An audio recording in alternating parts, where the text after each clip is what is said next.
We often speak of dogs through the habit of ownership. We name them, schedule their lives, assign them a place in the house, and we say they belong to us.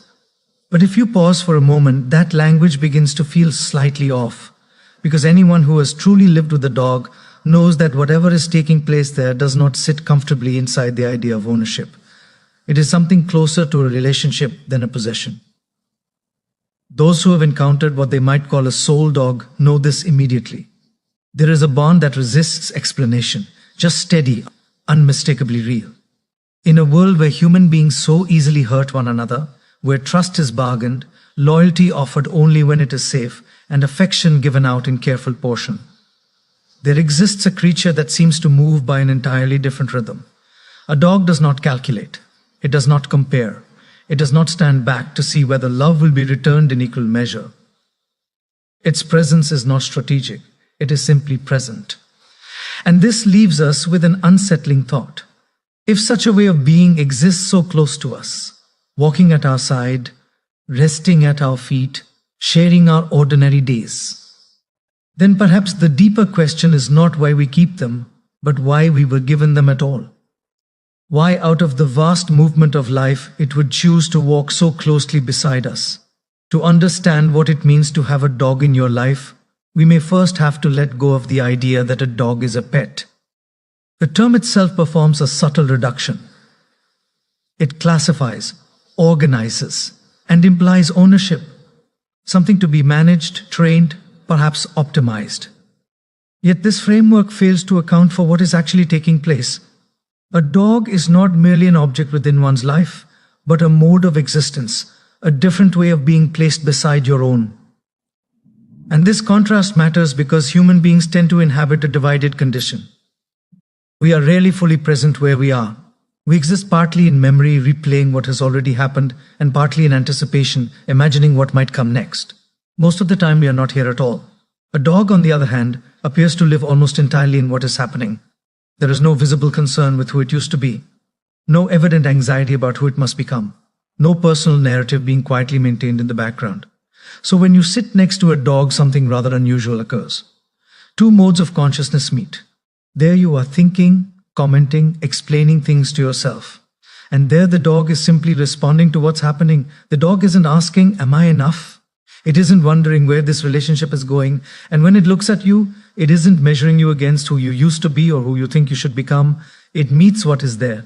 And that's why the connection feels so immediate, because the dog isn't relating to your identity, your past, or your ambitions. It's relating to your presence. So in that sense, you don't really own a dog. You do not truly own such a creature. You are for a time entrusted with a being that already knows how to exist. When you look closely, humans have a very curious relationship with love. Music, we almost never let it stay simple. We think about it, we manage it, we turn it into something that needs to be secured without quite noticing. We begin to add conditions. I'll stay if you stay. I'll love you if you change. I'll give you loyalty if you reassure me. And before long, love becomes a kind of quiet agreement, not spoken aloud but carefully in the mind. A subtle contract we're always renegotiating. Now, there's nothing especially wrong with this. It's understandable. Human beings live with memory, with anticipation, with fear of being hurt again. So we learn to protect ourselves the only way we know how. But then, right beside us appears a creature that doesn't seem to be playing this game at all. A dog doesn't arrive with expectations about who you should become.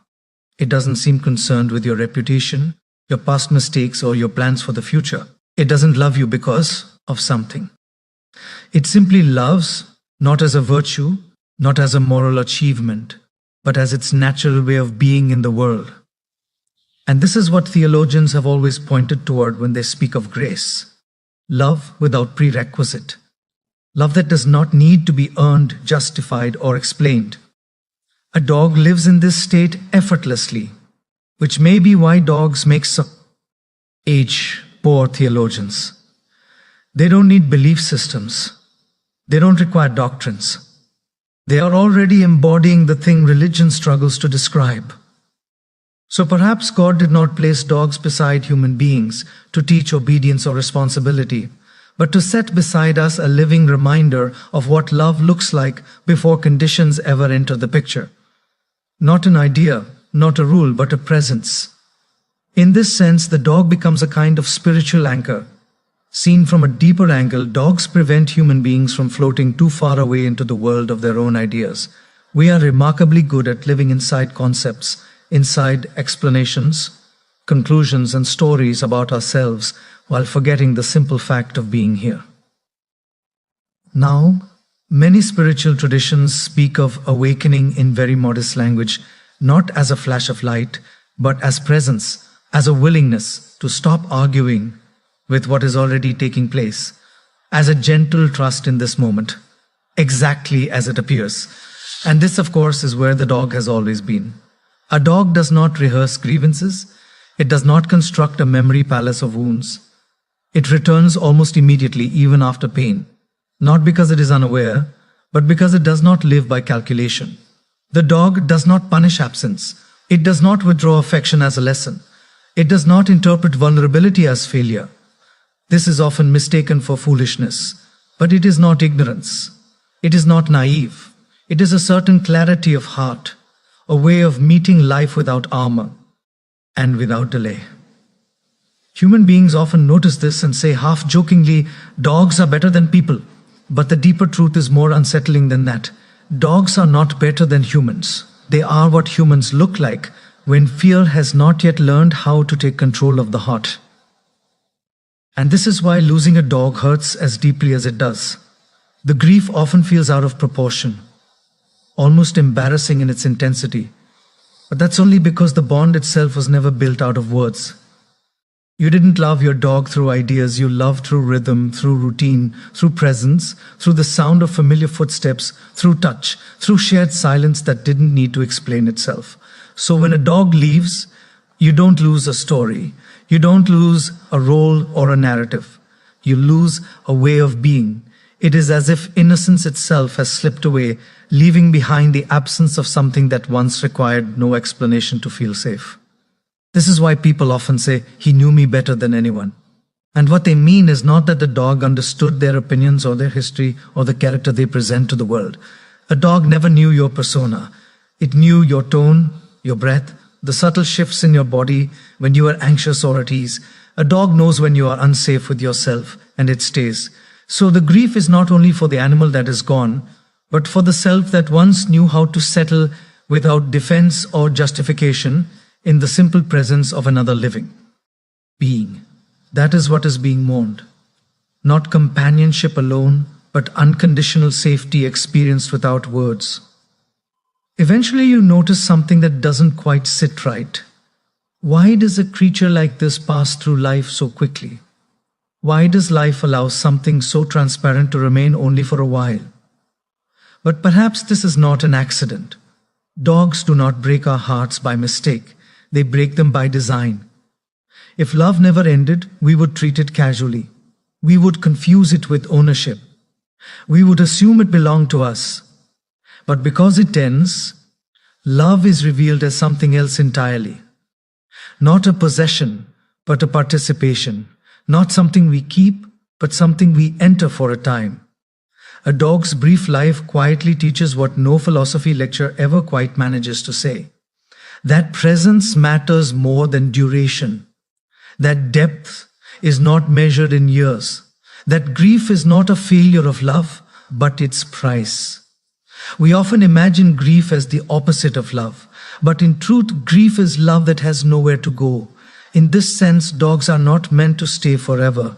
They are temporary teachers, not permanent companions. They arrive. They give themselves completely. They complete the lesson and then they leave, returning us to the question we would rather avoid. Can we love fully knowing in advance that it will end? A dog answers that question not with words, but by living it briefly, beautifully, and without regret. There is another way of looking at this whole business, and it isn't a particularly comfortable one. You see, a dog doesn't really belong to you, even though the language insists that it does. My dog, we say, as though life itself were something that could be owned. But if you watch carefully, the relationship doesn't behave like ownership at all. It behaves more like a temporary arrangement. For a short while, two lives run alongside one another. They share mornings, habits, silences, and in that time, something subtle happens. The dog has a curious effect on you, not because it tries to improve you, but because it doesn't. It draws you out of abstraction and back into immediacy. It interrupts your seriousness. It softens the edges that living tends to harden. And then, just as you begin to assume this will go on indefinitely, it stops. And we call this a tragedy. But from another point of view, it was never meant to be otherwise. The arrangement was always temporary. The mistake is thinking the purpose was permanence. It wasn't. Humans often imagine they are rescuing dogs, saving them, giving them a better life. But one could just as easily say that dogs appeared at precisely the moments when humans are in danger of becoming a little too calculating, a little too mechanical, a little too certain.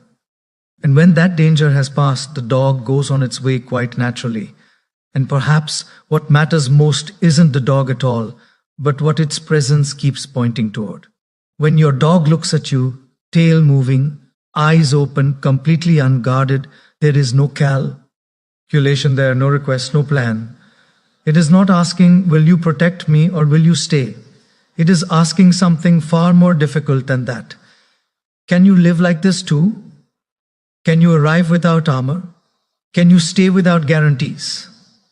Can you love without trying to control what happens next? If you can, even briefly, then the dog has already done what it came to do. Because it was never here to be fixed or trained into perfection. It was here to remind.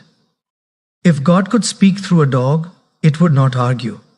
It would not explain itself. It would not ask you to believe anything. It would say, stop thinking. Sit here. I'm with you, and this is enough.